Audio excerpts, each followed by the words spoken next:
നമ്മൾ ഇന്ന് ഈ ഒരു വീഡിയോയിലൂടെ നോക്കാൻ പോകുന്നത് മലയാളത്തിലെ തന്നെ ആദ്യത്തെ ഒരു എക്സ്പെരിമെന്റൽ സിനിമയെ പറ്റിയാണ്. നിലവിൽ മലയാളത്തിൽ ഫാന്റസി, ഹൊറർ, സയൻസ് ഫിക്ഷൻ അങ്ങനെ പല ജാനറിൽ സിനിമ ഇറങ്ങുന്നുണ്ട്. ഇതിന്റെ എല്ലാം തുടക്കം ഈ ഒരു സിനിമയിലൂടെയാണ്. മലയാളത്തിലെ ആദ്യത്തെ സയൻസ് ഫിക്ഷൻ സിനിമ. ഈ ഒരു സിനിമയുടെ പേര് കറുത്ത രാത്രികൾ എന്ന ഡോക്ടർ ജെക്കിൾ ആൻഡ് മിസ്റ്റർ ഹൈഡ് എന്നൊരു ഹോളിവുഡ് നോവലിനെ ബേസ് ചെയ്ത ഈ ഒരു സിനിമ എടുത്തത്. ഇതിനെ ബേസ് ചെയ്ത് തന്നെയാണ് മാർവൽ ഹൾക്ക് സിനിമ എടുത്തത് 1967. ഇങ്ങനെ ഒരു പടം എടുത്തു എന്ന് പറയുന്നത് മലയാളം ഇൻഡസ്ട്രി വലിയൊരു പവർ തന്നെയാണ്. സിനിമ തുടങ്ങുമ്പോൾ തന്നെ ശാന്തൻ എന്ന ക്യാരക്ടറെ കാണിക്കുന്നു. ഈ ശാന്തൻ ഒരു ഡോക്ടറാണ്. തുടങ്ങിയപ്പോൾ തന്നെ ഒരു പരീക്ഷണം നടത്തി ശാന്തൻ ഒരു മരുന്ന് കണ്ടുപിടിച്ചു. പിന്നീട് കാണിക്കുന്നത് ഒരു പട്ടി നന്നായി കുറയ്ക്കുന്നു. പെട്ടെന്ന് ശാന്തന്റെ വേലക്കാരൻ വന്നു. ഈ പട്ടിക്ക് പേളകി വന്നു. വേലക്കാരൻ ചോദിക്കുന്നു. ശാന്തൻ പറയുന്നു, പേളകിയതല്ല, ഇളക്കിയതാണെന്ന്. ആരാണെന്ന് ചോദിച്ചപ്പോൾ ശാന്തൻ പറയുന്നു, ഞാൻ തന്നെയാണ്. അങ്ങനെ ശാന്തന്റെ കയ്യിൽ മറ്റൊരു മരുന്ന് കൂടി ഉണ്ടായിരുന്നു. അത് പട്ടിക്ക് കൊടുത്തപ്പോൾ പട്ടി സൈലന്റ് ആയി. ഇത് എന്ത് മരുന്നാണെന്ന് ചോദിച്ചപ്പോൾ ശാന്തൻ പറഞ്ഞു, ഇത് ഞാൻ കണ്ടുപിടിച്ച ഒരു അത്ഭുത മരുന്നാണ്. ഇത് പശുവിന് കൊടുത്താൽ പശു വരെ പുലിയാകുമെന്ന്. പിന്നീട് ശാന്തനെ കാണാൻ ഒരു കുട്ടിയെ കൊണ്ട് ഒരു ലേഡി വരും. ആ ഒരു കുട്ടിക്ക് പനിയായിരുന്നു. ശാന്തൻ മരുന്ന് കൊടുക്കുന്നുണ്ട്. പെട്ടെന്ന് ശാന്തന് ഒരു കോള് വരും. ശാന്തന്റെ അമ്മാവൻ തട്ടിപ്പോയി. അമ്മാവനെ ശാന്തന് വളരെ ഇഷ്ടമായിരുന്നു. അങ്ങനെ ശാന്തൻ വീട്ടിൽ വന്നു. അമ്മാവന്റെ ബോഡിയുടെ അരികിൽ നിന്ന് ശാന്തന് ഒരു കുപ്പി കിട്ടി. അമ്മാവനാണെങ്കിൽ ജനിച്ചിട്ടിന്നവരെ കുടിച്ചിട്ടില്ല. ഇതിലെന്തോ ഒരു പന്തികേടുണ്ടെന്ന് അങ്ങനെ ശാന്തന് തോന്നുകയാണ്. കാര്യസ്ഥൻ ശാന്തനോട് പറഞ്ഞു, അമ്മാവനെ കാണാനായി തലേന്ന് 3 ബിസിനസ് പാർട്ട്നേഴ്സ് വന്നിരുന്നുവെന്ന്. അമ്മാവന്റെ മകള് പറഞ്ഞു, ഈ 3 പാർട്ട്നേഴ്സും പണത്തിനോട് വളരെ ആർത്തിയുള്ള ആളുകളാണ്. അങ്ങനെ അമ്മാവന്റെ ഡയറിയും കൊണ്ട് ശാന്തൻ വീട്ടിൽ വന്നു. രവീന്ദ്രൻ, വിക്രമൻ, വിശ്വനാഥ് ഇവരാണ് ആ 3 ഹീറോസ്. ഇവർ 3 പേരും മഹാവടക്കുകളാണ്. 3 ദണ്ഡികളെ ഞാൻ കൊല്ലുമെന്ന് പറഞ്ഞു ശാന്തൻ അവിടെ ഇരുന്ന് പ്ലാൻ ചെയ്തു. പിന്നീട് ആ 3 പേരെ കാണിക്കും. ആ കിളവൻ ചത്തത് നന്നായി, അവനെ പണ്ടേ തല്ലി കൊല്ലേണ്ടതായിരുന്നു ഇവരിങ്ങനെ പറയുന്നുണ്ട്. എന്നിട്ട് ഒരു ബാർ ഡാൻസ് കാണും. പിന്നീട് ശാന്തനെ കാണിക്കുന്നു. ഈ മരുന്ന് കുടിച്ചു നോക്കണം, ചിലപ്പോ ചത്തുപോയാൽ. ഇങ്ങനെയെല്ലാം ശാന്തനെടുത്ത് പറയുന്നുണ്ട്. ലാസ്റ്റ് ചാവണമെങ്കിൽ ചാവട്ടെ എന്ന് പറഞ്ഞു ഒറ്റ വലിക്ക് ശാന്തൻ അത് കുടി. അങ്ങനെ എന്തോ റിയാക്ഷൻ വന്നു. ശാന്തൻ കട്ടിലിൽ കിടന്നു. പെട്ടെന്ന് ശാന്തന് പല മാറ്റങ്ങൾ വന്നു. ഈ ട്രാൻസ്ഫോർമേഷൻ സീനെല്ലാം വളരെ ഹാർഡ് വർക്ക് ചെയ്താണ് ആ ഒരു ടൈമിൽ ക്രിയേറ്റ് ചെയ്തത്. എല്ലാം പ്രാക്ടിക്കൽ എഫക്ട്സ് ആണ്.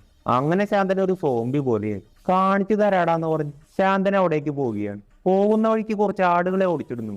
പെട്ടെന്ന് ശാന്തൻ ഒരു കുട്ടിയെ കണ്ടു. ശാന്തൻ ആ കുട്ടിയെ അറ്റാക്ക് ചെയ്തു. ഈ ഒരു സെക്കൻഡ് മാത്രമേ ആ ഒരു അറ്റാക്കിങ് സീൻ കാണിക്കുന്നുള്ളൂ. പെട്ടെന്ന് നാട്ടുകാർ ഓടി വന്നു. നിക്കട പിശാശ് മോറാന്ന് പറഞ്ഞ് കൈ കയറി പിടിച്ചു. അവിടെ വെച്ച് വലിയൊരു ഫൈറ്റ്. ശാന്തൻ ഈസിയായി എല്ലാവരും അടിച്ചു. അങ്ങനെ ശാന്തൻ ഓടി എങ്ങനെയോ വീട്ടിലെത്തി. ശേഷം ആ ഒരു മറുമരുന്ന് കുടിച്ചു. അങ്ങനെ ശാന്തൻ വീണ്ടും നോർമലായി. പെട്ടെന്ന് ഈ ഒരു ക്ലിനിക്കിലേക്ക് ശാന്തൻ അറ്റാക്ക് ചെയ്ത കുട്ടിയെ കൊണ്ട് നാട്ടുകാർ വരുന്നു. ഒരു ചെകുത്താൻ മോർന്ന് ഈ കുട്ടിയെ അറ്റാക്ക് ചെയ്തു വന്നു. നാട്ടുകാർ ശാന്തനോട് പറഞ്ഞു കുട്ടിക്ക് വലിയൊരു കുഴപ്പമില്ല. എങ്കിലും ശാന്തൻ മരുന്ന് കൊടുത്തു, കുറച്ച് പൈസയും കൊടുത്തു. അവരെല്ലാം ഹാപ്പിയായി. ഇവരെല്ലാം പോയി കഴിഞ്ഞു. ഞാനൊരു കുട്ടിയെ ഉപദ്രവിച്ചു എന്ന് പറഞ്ഞു ശാന്തന് വളരെ കുറ്റബോധം തോന്നി. അങ്ങനെ ശാന്തൻ ഇനി മരുന്ന് വേണ്ടാന്ന് പറഞ്ഞു ആ മരുന്ന് എറിഞ്ഞ് പൊട്ടിച്ചു. ഇതുപോലെ മറ്റൊരു ക്ലിനിക്കിൽ ശാന്തന്റെ പോലെ മറ്റൊരു ഡോക്ടറുണ്ട്. ജസ്റ്റ് ഒരു കോമഡിക്ക് വേണ്ടി ഉള്ളതാണ്. ആളൊരു ലേഡിയോട് പറഞ്ഞു ഈ ഒരു മരുന്ന് കുടിച്ചാൽ യങ്ങാവുമെന്ന്. അങ്ങനെ ആ ഒരു ലേഡി മരുന്ന് കുടിച്ചു. ആ ഒരു ലേഡി ബലൂൺ പോലെ പൊന്തിപ്പോയി. പിന്നീട് ശാന്തനെ കാണിക്കുന്നു. ശാന്തനും ശാന്തന്റെ ഡെവിൾ മൈൻഡുമാണ്. ശാന്തന്റെ ആ ഒരു ഡെവിൾ മൈൻഡ് പറയുന്നു, എന്താടാ നീ കാണിച്ചത്? ഇത്രയും വർഷങ്ങൾ കൊണ്ടുണ്ടാക്കിയ എല്ലാം നീ വേസ്റ്റ് ചെയ്തു. അങ്ങനെയെല്ലാം പറഞ്ഞ് പിരികേറ്റുകയാണ്. പെട്ടെന്ന് ശാന്തന് വളരെ ദേഷ്യം വന്നു. ദേഷ്യം വന്നപ്പോൾ ശാന്തൻ പെട്ടെന്ന് ആ ഒരു ജീവിയായി മാറി. മരുന്ന് കുടിക്കേണ്ടി വന്നില്ല. ശാന്തൻ നിലവിലൊരു മിനി ഹൾക്കാണ്. അങ്ങനെ ശാന്തൻ വില്ലന്റെ വീട്ടിലേക്ക് പോയി ആദ്യത്തെ വില്ലനെ തട്ടി. അങ്ങനെ തിരിച്ചു വരുന്ന വഴിക്ക് ദേ ചെകുത്താൻ മോറണെന്ന് പറഞ്ഞ് നാട്ടുകാരെല്ലാം വന്ന് ഫൈറ്റ് ചെയ്തു. ശാന്തൻ എല്ലാവരും അടിച്ചു. പെട്ടെന്ന് പോലീസുകാരും കണ്ടു. ശാന്തൻ അവിടെ നിന്ന് ഓടി എങ്ങനെയൊക്കെയോ വീട്ടിലെത്തി. ശേഷം മറുമരുന്ന് കൂടി. പെട്ടെന്ന് പോലീസുകാർ വീട്ടിൽ വന്നു. എന്നിട്ട് പറഞ്ഞു ഇവിടെയും വരെ ഒരുത്തൻ ഓടി വന്നതാണ്, പെട്ടെന്ന് അവനെ കാണുന്നില്ല. പെട്ടെന്ന് ശാന്തൻ വരുന്നു. ശാന്തൻ പറയുന്നു, എന്താണ് നിങ്ങൾ ഈ പറയുന്നത്?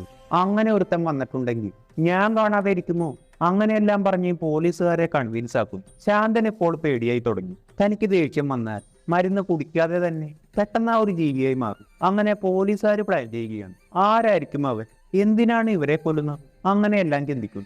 ഒരു ദിവസം ശാന്തൻ വെറുതെ നടന്നു പോവുകയാണ്. പെട്ടെന്നൊരു കാറിൽ വില്ലന്മാരുടെ ഫ്രണ്ടിനെ കാണും. ശാന്തന് വളരെ ദേഷ്യം വന്നു. അങ്ങനെ വീണ്ടും ഭീകരനായി ഓടിച്ചെന്ന ആ കാർ തടഞ്ഞ് ഫ്രണ്ടിനെ എടുത്ത് വലിച്ചെറിഞ്ഞു കളഞ്ഞു. അങ്ങനെ ഒരു ബാറിലേക്ക് പോയി. രണ്ടാമത്തെ വില്ലൻ ബാറിലാണ്. അങ്ങനെ അവിടെ വെച്ചൊരു ഫൈറ്റ്. രണ്ടാമത്തെ വില്ലനെയും തട്ടി. അങ്ങനെ ശാന്തൻ തിരിച്ചു പോകുന്ന വഴിക്ക് അമ്മാവന്റെ മോളുടെ വീട്ടിൽ നിന്ന് വലിയൊരു കരച്ചിൽ കേൾക്കുന്നു. ഏതൊരു കള്ളം കയറിയതാണ്. ശാന്തൻ ജനലിലൂടെ നോക്കിയപ്പോ അമ്മാവന്റെ മോളെ കള്ളൻ ഉപദ്രവിക്കാൻ നോക്കുന്നു. അങ്ങനെ ശാന്തൻ നേരെ കയറി ചെന്നു. കള്ളനെ അടിച്ചു താഴെ. തിരിച്ചു വീട്ടിലേക്ക് പോയി. പെട്ടെന്ന് പോലീസിനെ കണ്ടു. ശാന്തൻ കാറിൽ നിന്ന് ഇറങ്ങി ഓടി. എങ്ങനെയൊക്കെയോ വീട്ടിലെത്തി. ശേഷം മറുമരുന്ന് കുടിച്ചു. അങ്ങനെ വീണ്ടും പോലീസുകാർ വീട്ടിൽ വന്നു. ഇത്തവണ അകത്തേക്ക് കയറി. ഡോക്ടറെ ശല്യപ്പെടുത്തണ്ടെന്ന് പറഞ്ഞു അവർ ചുറ്റും നോക്കാൻ തുടങ്ങി. അങ്ങനെ പോലീസുകാർ അറിയിപ്പ് കൊടുത്തു. അതിഭീകരനായ ഒരുത്തൻ ഇതിലേക്ക് ഇറങ്ങി നടക്കുന്നുണ്ട്. അവനെ കണ്ടാൽ ഉടനെ പോലീസിനെ വിളിക്കണമെന്ന്. ഇതെല്ലാം ശാന്തൻ റേഡിയോയിലൂടെ കേട്ടു.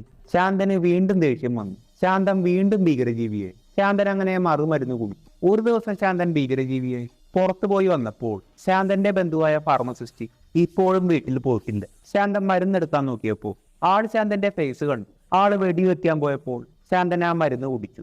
അങ്ങനെ വീണ്ടും പഴയതുപോലെയായി. ശാന്തൻ നടന്നതെല്ലാം പറഞ്ഞു. ഇത് രഹസ്യമായി വെക്കണമെന്നും പറഞ്ഞു. പക്ഷെ ആ ഒരു വ്യക്തി ശാന്തന്റെ ബന്ധുവിന്റെ വീട്ടിൽ പോയി ശാന്തനെ സൂക്ഷിക്കണമെന്ന് പറഞ്ഞു. ഒറ്റയ്ക്കുള്ള ടൈമിൽ മറ്റേ അമ്മാവന്റെ മകളെ ശാന്തന്റെ അരികിലേക്ക് വിടരുത്, ഇങ്ങനെയെല്ലാം പറഞ്ഞു. ഇതെല്ലാം അമ്മാവന്റെ മകള് കേട്ടു. ശാന്തനെ പറ്റി പറഞ്ഞ കാര്യമല്ല, ശാന്തനോട് പോയി പറഞ്ഞു. അങ്ങനെ ശാന്തന് ടെൻഷനായി. അവൻ എന്റെ എല്ലാ രഹസ്യവും പറഞ്ഞു. ഇനി എന്നെ പോലീസ് പിടിക്കും, പിന്നെ കഴുമരൻ. അങ്ങനെ ശാന്തന് മൊത്തത്തിൽ ദേഷ്യം വന്നു. ശാന്തൻ വീണ്ടും ഭീകരജീവിയായി. ശാന്തൻ നേരെ പോയി നീ ചത്തേ പറ്റുമെന്ന് പറഞ്ഞു അയാളെയും അറ്റാക്ക് ചെയ്തു. പക്ഷെ പെട്ടെന്ന് തന്നെ പോലീസ് വന്നു. ശാന്തൻ അവിടെ നിന്ന് ഓടി റോട്ടിൽ ചത്തതുപോലെ കിടന്നു. പെട്ടെന്ന് ഒരു പോലീസ് ഒരു ബുള്ളറ്റായി വരുന്നുണ്ടായിരുന്നു. ബുള്ളറ്റ് അടുത്തെത്തിയപ്പോൾ ശാന്തൻ പെട്ടെന്ന് എണീറ്റി പോലീസിനെ മോന്തക്കടിച്ച് ആ ഒരു ബുള്ളറ്റ് എടുത്തോണ്ട് പോയി. അങ്ങനെ വീട്ടിലെത്തി. ശാന്തനെ കണ്ടപ്പോൾ തന്നെ വേലക്കാരൻ തലറിഞ്ഞു വീണു. അങ്ങനെ ശാന്തൻ പോയി മറുമരുന്ന് കുടിച്ചു.